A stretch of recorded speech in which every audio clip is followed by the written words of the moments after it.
किनभने हामी जनता हौँ, जनतालाई मार्न यसरी पाइँदैन। तपाईँहरूको झाइझगडा जेसुकै गर्नुहोस्, ओली र प्रचण्ड टाउको फराफर गर्नुहोस् बाबा, हामीले आपत्ति छैन। आखिर माओवादी र एमाले टाउको फराफर गरेकै हो तपाईँहरू, फेरि गर्नुहोस्, हामीले कुनै आपत्ति छैन। खालि जनतालाई राहत दिनुहोस्। गणतन्त्र राजा मात्रै फ्याँकेर छ, गणतन्त्र गएको छैन, गणतन्त्र आएको छैन। राजा फ्याँके मात्रै ज्ञानेर गएको हो, गणतन्त्र आएको चाहिँ होइन। किन हामीले यहाँ धेरै राजा जन्माएछौँ, अतीतबाट राजा जन्माएको छ। यो नौटङ्की हामीले खालि यो प्यारिस डाँडाको चाहिँ यो बालुवाटारको चाहिँ यो झाइझगडा कति दिन हेर्ने, हामीलाई के मतलब यिनीहरूको झाइझगडासँग? हामीलाई खालि यति मात्रै मतलब छ कि तिमीहरूले सुशासन दिएनौ, तिमीहरूले हामीलाई चाहिँ जनतालाई चाहिने कुरा दिएनौ। अनिखेरि जनताप्रति यति पनि यो सरकार संवेदनशील छ भने कसरी हामी मानौँ? यो सरकारको काम गजब छ। थुन ठोक बन्द गर, लकडाउन गर, कस्तो कुरा हो यो? फेरि सरकार आदेश दिन्छ तर त्यसलाई फलो गर्न सक्दैन। व्हाइट बडी काण्ड केही गरेनन्, ललिता निवास केही गरेनन्, ओम्नी काण्ड केही गरेनन्, निर्भया हत्याकाण्ड कुरै छोड्नु, कति बलात्कार त्यसपछि भइसक्यो।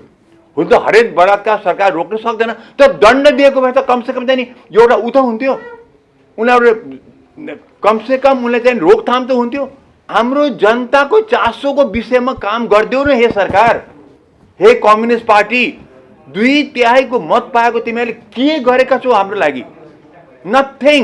मरेपछि पनि तपाईँहरूले जो अहिले सत्तामा हुनुहुन्छ, तपाईँहरू चाहिँ माथि गएर पनि यसको चाहिँ लेखाजोखा तपाईँहरूको हुन्छ, पक्का हुन्छ। किन हामी ओमकार परिवारको मान्छे हौँ। आज चाहियो भ्याक्सिन, चाहियो तत्काल भ्याक्सिन चाहियो।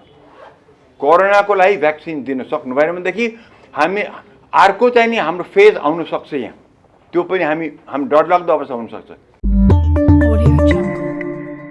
समाजको आवाज.com। यो संविधान कच्चा छ भने हामीले पहिलेदेखि भनेकै हौँ र यो संविधान चाहिँ सच्याउनै पर्छ भनेकै हौँ। 2/3 कम्युनिस्ट पार्टीको यो अहिलेको गभर्मेन्टले चाहिँ नि यो सच्याउन त लागेन। सही गरेर मधेसी दलहरूसँग सही गरेर दिएको कुरा पनि यसले चाहिँ गरेन। यसको मतलब अहिलेको यो 2/3 चाहिँ कम्युनिस्ट पार्टी चाहिँ नि न संविधानतिर वफादारी छ, जनतातिर त वफादारी छँदै छैन। अब म आज तपाईँसँग केमा कुरा गर्छु भनेदेखि म डिटेलमा यसको कार्य कस्तो उसको कार्य भन्दै जनताले के भनिरहेको सोचिरहेको छ, अहिले आम नागरिकले के सोचेको छ, अहिले के भइरहेको छ यो नौटङ्की। जनताको निड्स, उनको रिक्वायरमेन्ट एकातिर छ। अहिले सबभन्दा ठुलो कुरा हामीलाई चाहिँ कोरोनाको कुरा छ, कोरोनाको भ्याक्सिनको कुरा छ सबभन्दा ठुलो। अहिले रोग लागेकोलाई चाहिँ नि औषधि उपचार गर्ने र भ्याक्सिन ल्याएर कमसेकम हामीलाई चाहिँ नि रोगबाट बचाउनुको लागि अहिले सबैजना, चाहे त्यो पार्लियामेन्ट होस्, चाहे सरकार होस्, चाहे एनीवन, सबैको ध्यान यतातिर हुन पर्थ्यो। आज यो कम्युनिस्ट पार्टीको यो नौटङ्की र गाईजात्राले चाहिँ नि त्यतापट्टि यति पनि जनताप्रति संवेदनशीलता देखिएन। जेसुकै भनौँ, हामीले यसो गरेछ, कमिटी बनाएको छौँ, भ्याक्सिन ल्यायो भने भण्डारण यसरी गर्ने, यसरी वितरण गर्ने, जेसुकै भने पनि आज भ्याक्सिन नै पाउन पनि हामीलाई गाह्रो भएको छ। किन हामीले धेरै पहिले भनेको थियौँ भ्याक्सिनको लागि अर्डर प्लेस गर। सबै धनी मुलुकहरूले अर्डर प्लेस गरिसके, मिलियन्स एन्ड मिलियन्सका चाहिँ नि डोज उनीहरूले किनिसके डलरबाट। हामीसँग डलर पनि छैन किन्न क्षमता पनि। अनिखेरि अनुदान मारे, सधैँ हामी भिख महँगा हुने हो र अनुदानमा कति दिन्छन् हामीलाई? तर हो चाइनाले अलिकति देला, भारतले अलिकति देला, रसियाले पनि अलिकति देला, तर त्यति हामीलाई पर्याप्त हुँदैन। तर त्यतापट्टि पटक्कै तपाईँ सुन्नमा चाहिँ कुनै दिन चाहिँ नि कुनै मन्त्री या कुनै प्रधानमन्त्रीले पनि यतापट्टि चासो दिएर कुरा गरेर सुन्नुभएको छ? हो, प्रधानमन्त्रीले आजकल त्यहाँ टिभीमा बोल्नु भएको छ हामी चाहिँ नि कोरोनातिर लागेका छौँ, त्यति बोलेर पुगेन। उहाँको मेन फोकस, प्रचण्डको मेन फोकस, उहाँको मेन फोकस सबैको त कसरी एउटाले अर्को टाउको फोर्नु मात्रै छ। यो नौटङ्की हामीले खालि यो प्यारिस डाँडाको चाहिँ यो बालुवाटारको चाहिँ यो झाइझगडा कति दिन हेर्ने, हामीलाई के मतलब यिनीहरूको झाइझगडासँग? हामीलाई खालि यति मात्रै मतलब छ कि तिमीहरूले सुशासन दिएनौ, तिमीहरूले हामीलाई चाहिँ जनतालाई चाहिने कुरा दिएनौ, भ्रष्टाचार निवारण गरेनौ, क्रसर उद्योग बन्द गरेनौ। हाम्रो भ्रष्टाचारमा यत्रा त काण्ड छ, तिमीहरूले केही गरेनौ। अस्ति एउटा अख्तियार दुरुपयोग मान्छेले लगाएर उहाँ थुनिदिएका छन् पहिलेको चिफलाई, त त्यहाँ पनि पुरा पोलिटिक्स नै छ, त्यो हामीलाई थाहा छ। तर अहिले यत्रो इस्यु भएको बेलामा चाहिँ नि जनता भोकभोकै खान नपाएर टुँडीखेलमा चाहिँ मान्छेले खुवाउनु परिरहेको छ, त्यता पनि कतिको ध्यान छैन। अब यो उखु किसानको एउटा प्रतीक मात्रै हुन्, तिनीहरू त्यसरी आएर बसेका छन्, सुतेका छन् सडकमा, तर चाहिँ नि त्यहाँ कसैको वास्ता छैन। हो, समाज भने अर्डर दिन्छ, यो सरकारको काम गजब छ, थुन ठोक बन्द गर, लकडाउन गर, कस्तो कुरा हो यो? फेरि सरकार आदेश दिन्छ तर त्यसलाई फलो गर्न सक्दैन। अब भनिएको छ कि दूरी कायम गर बसहरूमा, देख्नमा चाहिँ दूरी कायम भएको कतै पनि छैन, त्यो लागू गर्न सक्दैन। मतलब कि हाम्रो जनताको चासोको विषयमा काम गरिदेऊ न हे सरकार, हे कम्युनिस्ट पार्टी।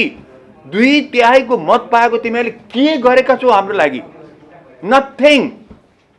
पैसा खाएका छौ हाम्रै ट्याक्सबाट, हाम्रो मात्र होइन, यो बाहिरबाट हाम्रो मरेर लास पठाएका व्यक्तिहरूले पठाएको पैसाबाट तिमीलाई खाइरहेका छौ अहिले, रेमिटेन्सको पैसाबाट। त्यसको त कमसेकम आदर कदर गरिदेऊ। त्यसको मतलब तिनीहरूले मरेर पठाएको पैसा त कमसेकम यो जनतालाई काम त गरिदेऊ, त्यो पनि छैन। अनिखेरि जब यस्तो खालको डेमोक्रेसी, हाम्रो लोकतन्त्र जहाँ 2/3 जनताले 2/3 भन्दा बढ्ता कति मत दिने यिनीहरूलाई, यो त शक्तिशाली महाशक्तिशाली गभर्मेन्ट हुनुपर्ने भएको पनि छ, आफ्नो लागि त भएको छ, त जनताको लागि केही पनि भएको छैन। त्यसैले अर्थमा के भन्छ, जनताको चासो हुने विषय एक्जाम्पल दिउँ। अब जनताको लागि त्यत्रो काम गर्ने घिसिङ, हाम्रो घिसिङ जुन त्यत्रो चाहिँ लोकसेरीमा हामीलाई बचाइदिनु भयो, उहाँलाई चाहिँ नि अब नाम निशान चाहिँ खतम। उतापट्टि चाहिँ नि अर्थमन्त्रीलाई चाहिँ नि स्पेसल सल्लाहकार बनाइकन अब त्यहाँबाट चाहिँ फेरि अमेरिका पठाइदिए। यो कस्तो कुरा हो? यो चाहिँ यो नातावाद कृपावाद के हो यो? त्यो त्यस्तो मान्छे जसले हामीलाई त्यत्रो लोड सेडिङबाट बचाइदियो बाबा, उसलाई कुनै माथिल्लो पदमा पनि पुर्याएनन्। उसलाई त्यही ठाउँमा राखेर ल तिमी अब हाम्रो बिजुली चाहिँ नि 10औं वर्ष हामीले चाहिँ नि पर्याप्त हुने मात्र गरिदेऊ भने उसको कत्रो प्लान होला घिसिङजीको, तर हटाइदियो, सिधो खतम। अनिखेरि जनताप्रति यति पनि यो सरकार संवेदनशील छ भने कसरी हामी मानौँ? नेगेटिभ त छ त, भ्रष्टाचार गरेनन्, केही पनि गरेनन्, व्हाइट बडी काण्ड केही गरेनन्, ललिता निवास केही गरेनन्, ओम्नी काण्ड केही गरेनन्, निर्भया हत्याकाण्ड कुरै छोड्नु, कति बलात्कार त्यसपछि भइसक्यो। हुन त हरेक बलात्कार सरकार रोक्न सक्दैन, तर दण्ड दिएको भए त कमसेकम चाहिँ नि एउटा उ त हुन्थ्यो, उनीहरू कमसेकम उनले चाहिँ रोकथाम त हुन्थ्यो। एउटा मात्रै बलात्कारीलाई चाहिँ झुन्डाइदिए आज केही त हुन्थ्यो होला नि, त्यो पनि छैन। त उनको चाहिँ हेर सबै त छ उनलाई सरकारको। हेर्नुहोस् कस्ता कता मोटरमा हिँड्छन् तिनीहरू, कस्ता कता करोडौँ रुपियाँ पर्ने मोटर छन्। अनि हामीले संहितामा लग्यौँ, संहितामा गएर चाहिँ हामीले भन्यौँ चाहिँ नि हो यो माथि कुहिसक्यो भनेर चाहिँ संहितामा कमसेकम अब चाहिँ नि लोकल मान्छेको पहिचान हुन्छ, उनलाई सशक्त बनाऊ, उनको उत्थान हुन्छ भनेर हामीले गरेका थियौँ, उनको सम्मान हुन्छ भनेर हामीले चाहिँ संहिता मानेका थियौँ। तर यहाँको रोग सबै तर संहितामा पुग्यो। जहाँ केन्द्रमा जे रोग थियो, भ्रष्टाचार त्यही ठाउँमा, त्यो नातावाद कृपावाद त्यही ठाउँमा, पैसाको दुरुपयोग त्यही ठाउँमा। उनले चाहिँ करोड करोडको गाडी चाहिएको छ, जब यहाँ मान्छे टुँडीखेलमा खान पाएका छैनन्, त्यो रोग त्यहाँ तर पुगेको छ। हामीले त्यो त सोचेका थिएनौँ। 62-63मा हामी संहितामा जाँदाखेरि हामी पनि सडकमा थियौँ र हामीले किन बोल्थ्यौँ? हामी सडकमा थियौँ। यो अहिलेको अवस्थामा हामीले नै वकालत गरेका थियौँ, तर हामीले वकालत गऱ्यौँ त हामी पावरमा जान त मान्छे होइन, हामी त पोलिटिकल पार्टी होइनौँ, हामी त नागरिक हौँ। हामीले खालि गर्ने कि तिमीहरूले प्रतिबद्ध जनायो कि हामी यसो गर्छौँ जनताको लागि, यसो गर्छौँ जनताको लागि। माओवादीले पनि त्यही गरेका थिए, एमाले पनि त्यही गरेका थिए, काङ्ग्रेसले पनि गरेका थियो, केही गरेन। उता अहिले बिल्कुल बिलाएर गएको छ भनेदेखि हामीले त तिमीहरूलाई भोट दिएर माथि पुऱ्यायौँ, ल गर अब त भन्दाखेरि आज हामीलाई धोका, महाको धोका। यतिसम्म 2/3 मत दिएर पनि जनतालाई यत्रो ठुलो धोका दिनु भनेको त यो पाप हो, महाको पाप हो।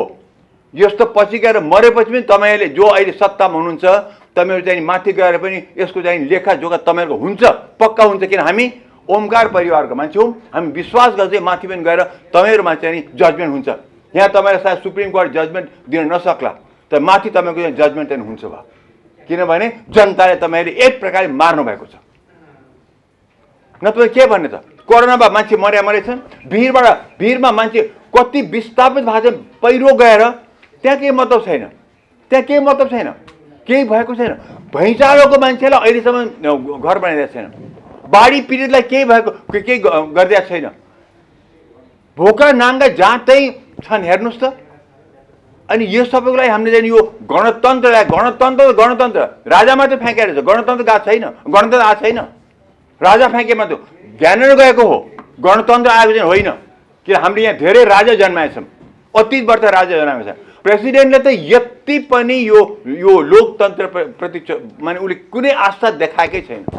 प्रेसिडेन्टको त अहिले भन्यो भने त साँच्ची भन्दै कम्प्लिट चुर्लुम्ब चाहिने पोलिटिक्समा ढुल्नु भएको उहाँ प्रेसिडेन्टजी।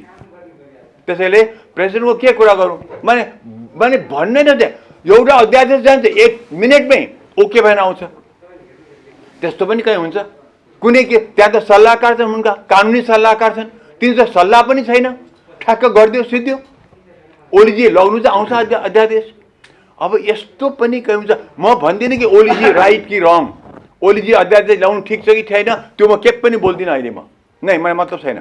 त जनतालाई खोइ राहत, हामी जनतामा अहिले म सुन्छु कि ठाउँ ठाउँ लोड सेडिङ फेरि सुरु भइसक्यो। घिसिङजीलाई हामी फ्याँक्यौँ कुलमानलाई, तर अहिले लोड सेडिङ ठाउँ ठाउँमा चाहिँ मलाई खबर आएको छ बाहिरबाट चाहिँ नि लोड सेडिङ फेरि चाहिँ नि हामी फेरि ग्रस्त हुन आँट्यौँ लोड सेडिङबाट। गर्ने मान्छेले निकालिदियो।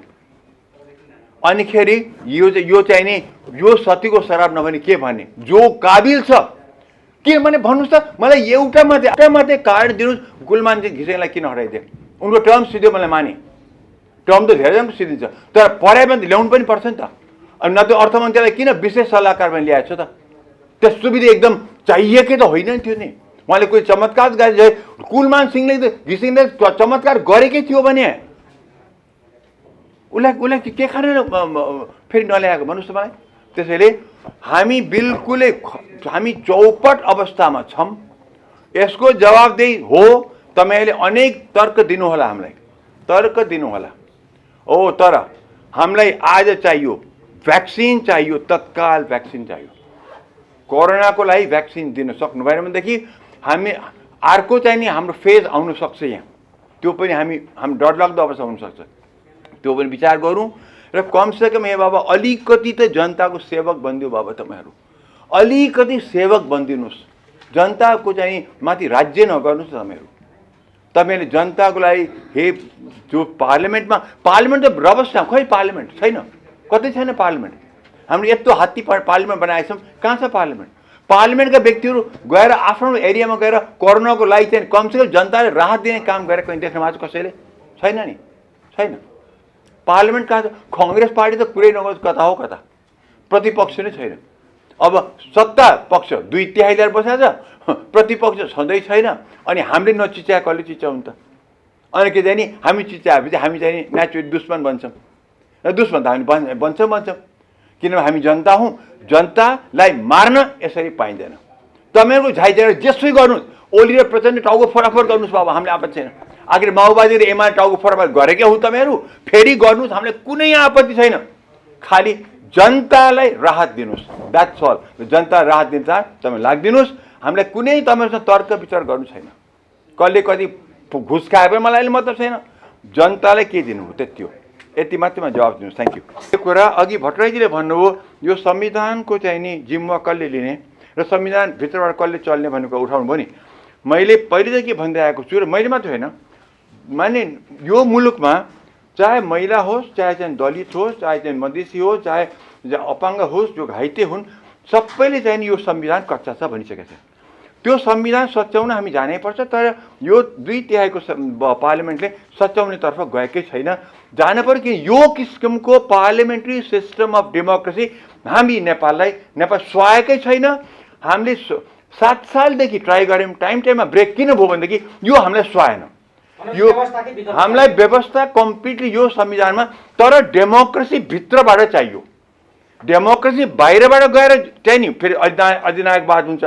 डेमोक्रेसी भित्रबाट हामीलाई यो पार्लियामेन्ट्री सिस्टम अफ गभर्मेन्ट जहाँ चाहिँ नि पार्लियामेन्टले प्रधानमन्त्री चुन्ने सिस्टमबाट हामी यसबाट मुक्त हुनैपर्छ। र यति भन्दा अर्को तपाईँ एउटा बताइदिइहाल्छु, महिलाको जुन भनौँ महिला अधिकार, अहिले मैले समानुपाति चाहियो। तर पार्लिमेन्टमा अहिले महिलाको लागि किन कोही महिलाले बोल्दैन मलाई भन्नुहोस् त। अहिले पार्लिमेन्टमा महिलाको जुन सिट थियो त्यहाँ त्यति गरिमामय सिट पनि त्यसमा कुनै महिलाले पार्लिमेन्ट फिटबाट बोल्दैन, बाहिरबाट बोल्दैन। किन त उनलाई किन त्यहाँ सिटमा चाहिँ महिलाले त्यहाँ नपुर्याएको अहिलेसम्म मलाई भन्नुहोस् त। त्यो माने अहिले यो जुन परिषदको जुन झगडा परिरहेछ त्यसमा त्यहाँ उपसभामुख भए त हुन्थ्यो नि। तर महिलाको उत्थान गर्ने भन्छन्, हात्तीको दाँत देखाउँछन्, महिलाको लागि हामीले यो गऱ्यौँ। तर 51% पपुलेसन नेपालको चाहिँ नि महिला छन्। तिनको एउटा रिप्रेजेन्टेटिभ त्यत्रो गरिमामय पोस्टको लागि चाहिँ नि एउटा पार्लिमेन्टको चाहिँ नि न कङ्ग्रेस न एमाले न माओवादी कसैले बोल्दैन। जबकि चाहिँ त्यसमा त पार्टी होइन, महिलाको लागि गर्ने थियो, महिलाको लागि समानुपातिक थियो, महिलाको सिटो थियो। तर कोही महिला कतैपट्टि बोलेनन्। यो कस्तो विडम्बना हो भन्नुहोस् मलाई। अनि यस्तो खालको संविधान हामीले रचेपछि के गर्ने त? त्यो महिलाले हरेक महिला चाहे त्यो कम्युनिस्ट होस् आफ्नै पार्टीको अगेन्स्टमा गएर पनि यो महिलाको सिट हो भन्नु पर्दैन थियो। तर कसैले बोलेनन् बा। अनि अहिले दुई अढाई वर्ष भइसक्यो त्यो सिट खाली छ। त्यसैले एकदम यो सिस्टम चल्दैन, यो सिस्टम डेफिनेटली चल्दैन। यो सिस्टम सच्याउनुपर्छ, नत्र भने सडकमा आन्दोलन सुरु भइसकेको छ। त्यो आन्दोलन अर्को रूप लिन सक्छ र त्यो रूप अर्को नलियोस् भनेर यो लोकतन्त्रभित्रैबाट हामीले तत्काल सच्याएनौँ भनेदेखि हामी यही दशा फेरि कति वर्ष भोग्नु थाहा छैन। सधैँ बामे सर हुँदैन। कमसेकम हामी एसएलसी पास त गरौँ। अहिले हामी किन्डरगार्टनमै छौँ 7 सालदेखि अहिलेसम्म। र बार बार लोकतन्त्र गुमाएको कारण यही हो कि यो पार्लियामेन्ट्री सिस्टमबाट चुनेको प्रधानमन्त्री हामीलाई कामै लागेन।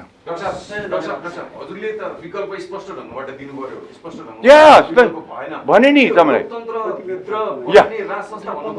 लोकतन्त्रभित्रबाट भने, लोकतन्त्र बाहिर भने अर्को अधिनायकबाट आइहाल्ने। लोकतन्त्रभित्रबाट यो पार्लियामेन्ट्री सिस्टम जुन हाम्रो छ नि त्यसलाई सच्याउनु पर्यो। हामीले बाहिर जान मिल्दैन। यति वर्ष लडेको हाम्रो लोकतन्त्र तपाईँ र मेरो राज्य गर्ने हक हो। यो त हामी त्यसलाई गुमाउन चाहँदैनौँ। त्यो लोकतन्त्र अहिले के भएको छ भने यो सिस्टम यति कुहियो, 2/3 सरकारले पनि के गर्न सकेन भनेर अहिले मान्छेमा आक्रोश भइसक्यो, रिसाएका छन्। डर कहाँ छ भने त्यो रिस उम्लिएर गएर चाहिँ नि यो डेमोक्रेसीको बाहिरबाट कसैले के खोज्दियो भनेदेखि त्यहाँदेखि अनिखेरि हाम्रो डेन्जर हुन्छ। हामी त्यो चाहिँ गर्न दिनु हुँदैन के। हामीले चाहिँ नि एकदम गुम्न सक्छ। तर त्यो गुम्न सक्ने जुन सम्भावना छ त्यसलाई हामीले रोक्नको लागि लोकतन्त्रभित्रबाट हामीले तत्काल हामीले सच्याउनुपर्छ। तर जे गरे पनि लोकतन्त्रभित्रैबाट हामीले अब अहिले त हेर्नु, अहिले 2/3 के गर्न सकिँदैन। यो 2/3 2 वर्ष बाँकी छ। अब 2 वर्ष अलिक कम बाँकी छ। अब आउने चाहिँ इलेक्सनबाट चाहिँ हामीले चाहिँ नि हामीले यो सच्याउनु पर्छ। अब भोट दिँदाखेरि हामी तपाईँ म पनि सचेत भएर भोट दिउँ र चाहिँ नि इलेक्सन कुर्नुको विकल्प छैन जनता। होइन, अरू त उपाय नै छैन। इलेक्सन हामी त हेर्नुहोस् अहिले लोकतन्त्रबाट बाहिर जान सक्दैन। अहिले सरकार फाल्ने मैले तपाईँले लडेको हौँ हामी सडकबाट यो लोकतन्त्र ल्याउनुको लागि। अब म कसै आफैले ल्याएको कुरालाई म फ्याँक्दिनँ र त्यो तपाईँ र मेरो राज्य गर्ने हक त म छोड्दिनँ। तर यो पार्लियामेन्ट्री सिस्टमबाट इलेक्ट गर्ने प्राइम मिनिस्टर चाहिएन। हामीले देशव्यापी रूपमा चाहिँ इलेक्ट हुनुपर्छ। इजरायलको सिस्टम लिनुहोस् कि अमेरिकाको सिस्टम लिनुहोस्, हामीले यो खालको पार्लियामेन्ट सिस्टम चाहिएन। सानो पार्लियामेन्ट चाहियो। देशव्यापी चुनिएको व्यक्तिले हामीले राज्य गर्नुपर्छ। नत्र भने यसरी चाहिँ यो पकेटबाट आएको मान्छेले घुस खुवाएर अलिकति मासु खुवाएर घुस खुवाएर चाहिँ नि इलेक्टेड भएका जस्ता प्राइम मिनिस्टर हामीले काम लाग्छ। रोड सिटहरूले फ्रन्ट पेजमा लेख्न थाले केपी ओलीकै कारणले गर्दा राज संस्था आउन आँट्यो, गणतन्त्र खतरामा त्यो हो, खतरामा चाहिँ हो। तर खतरा पनि त्यतिसम्म खतरा हुँदैन कि अहिलेसम्म पनि हामीले सिस्टमबाट बाहिर जान चाहिँ पर्दैन। समाजको आवाज.com